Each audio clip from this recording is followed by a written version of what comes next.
Dear learners, welcome back to my channel. আমরা আজকে আবার একটি গুরুত্বপূর্ণ ভিডিও নিয়ে এসেছি। ইংলিশে সবথেকে দুটি কনফিউজিং ওয়ার্ড হলো এই দুটি ইফেক্ট। এই ইফেক্ট শব্দ যদিও প্রোনাউন্সিয়েশন এক, কিন্তু এদের কাজ কিন্তু আলাদা এবং এদের পার্টস অফ স্পিচের পরিচয় আলাদা। আজকের ভিডিওতে আমরা এই সকল কনফিউশন 5 মিনিটে দূর করে দেব। তো চলেন শুরু করা যাক। আর ভিডিওটি না টেনে শুরু থেকে শেষ পর্যন্ত দেখতে হবে এবং যারা নতুন আছে তারা অবশ্যই চ্যানেলটি সাবস্ক্রাইব করে দেবেন। তো শুরু করা যাক। আমরা দেখি, প্রথমে শুরু করি আমরা এফেক্ট দিয়ে।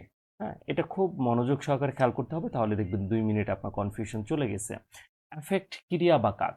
এফেক্ট এফেক্ট শব্দটিকে সবসময় অ্যাকশন বা কাজ হিসেবে চিন্তা করব আমরা, যখন কোনো কিছু অন্য কোনো কিছুর উপর প্রভাব বিস্তার করে, মানে কাজ করছে, প্রভাব বিস্তার করাই তো কাজ করা, তাই না? অথবা পরিবর্তন ঘটায়, তখন সেটা হলো এফেক্ট। এফেক্ট হলো ভার্ব। এফেক্ট হলো ভার্ব। এফেক্ট হলো ক্রিয়া। উদাহরণ যদি আমরা দেখি, দে আচ্ছা, the heavy rain will affect, এখানে কিন্তু উইলের পরে আমরা একটা ভার্ব হিসেবে অ্যাফেক্ট ব্যবহার করেছি। অ্যাফেক্ট দ্য ক্রিকেট ম্যাচ, ভারী বৃষ্টি ক্রিকেট ম্যাচটিকে প্রভাবিত করবে।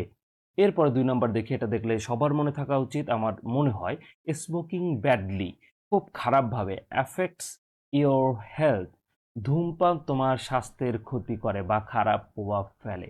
তার মানে অ্যাফেক্ট হলো ক্রিয়া অথবা কাজ, যেটা কোনো একটা প্রভাব ফেলে মানে কাজ করে, তখন সেটাকে আমরা কি বলি স্যার? অ্যাফেক্ট। অ্যাফেক্টকে আমরা ভার্ব হিসাবে ব্যবহার করব।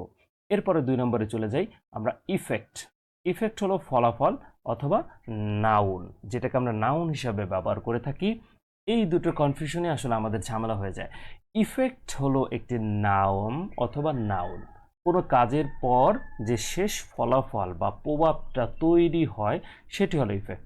মানে অ্যাফেক্ট হলো প্রভাব করা বা পরিবর্তন ঘটানো, আর ইফেক্ট হলো প্রভাবের ফলে যে ফলাফল হবে, প্রভাবিত করার ফলে যে ফলাফল হবে, সেটা হলো ইফেক্ট। চেনার সহজ উপায় আমরা কি বলতে পারি? বাকি ইফেক্ট শব্দের আগে অবশ্যই আমরা সাধারণত আর্টিকেল ব্যবহার করে থাকি, দা, অ্যান, অথবা প্রেপোজিশন থাকে অন, অফ, যেমন the effect, an effect, effect on, এগুলো।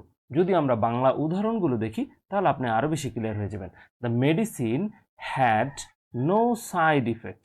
নো সাইড ইফেক্ট, যে মেডিসিনের কোনো পার্শ্ব প্রতিক্রিয়া নেই বা কুফল নেই, মানে মেডিসিন গ্রহণ করার পরে যে ফলাফলটা আপনি পাবেন সেটা আসলে কোনো খারাপ দিক নেই। 2 নম্বর যে উদাহরণটা আমরা দেখতেছি সেটা হলো, what is the effect of global warming. এটা কিন্তু সবার মনে থাকা উচিত sir. What is the effect of global warming, global warming এর ফলাফলটা কি? তাহলে ইফেক্ট আর এফেক্ট, এফেক্ট হলো ভার্ব অথবা ক্রিয়া, আর ইফেক্ট হলো আমাদের ফলাফল মানে নাউন। মনে রাখার একটা সহজ টেকনিক আপনাদেরকে আমি এখানে দিয়ে দিয়েছি, সেটা একটু ভালোভাবে খেয়াল রাখলে, মানে এই শব্দটা মনে রাখলে আপনার মনে থাকবে যে আসলে কোনটা নাউন আর কোনটা ভার্ব। পরীক্ষায় লেখার সময় যদি কনফিউশন হয় তাহলে আমরা র্যাভেন, রেইভেন এটাকে আমরা বলি, রেইভেন শব্দটা মনে রাখবেন। আর মানে রিমেম্বার, এ মানে অ্যাফেক্ট, ইজ, বি মানে ভার্ব। অ্যাফেক্ট হলো ভার্ব, এই এ বি দিয়ে, হ্যাঁ, এ বি মানে হলো অ্যাফেক্ট হলো ভার্ব, হ্যাঁ, অ্যাফেক্ট ভার্ব, অ্যাফেক্ট ভার্ব। আর ইএন, ইএন মানে ইফেক্ট, নাউন, ইফেক্ট নাউন। র্যাবেন যদি মনে রাখেন, আরে অথবা শুধু অ্যাবেন মনে রাখতে পারেন আপনারা, র্যাবেন মনে না রাখে এইভেন। আচ্ছা, এইভেন যদি হয়, অ্যাফেক্ট হলো ভার্ব, ইফেক্ট হলো নাউন। ভিডিওটি যদি ভালো লাগে অবশ্যই লাইক করবেন, শেয়ার করুন এবং সাবস্ক্রাইব করতে ভুলবেন না। দেখা হচ্ছে পরবর্তীতে এরকম অনেক ট্রিকি এবং সহজ ভিডিও নিয়ে।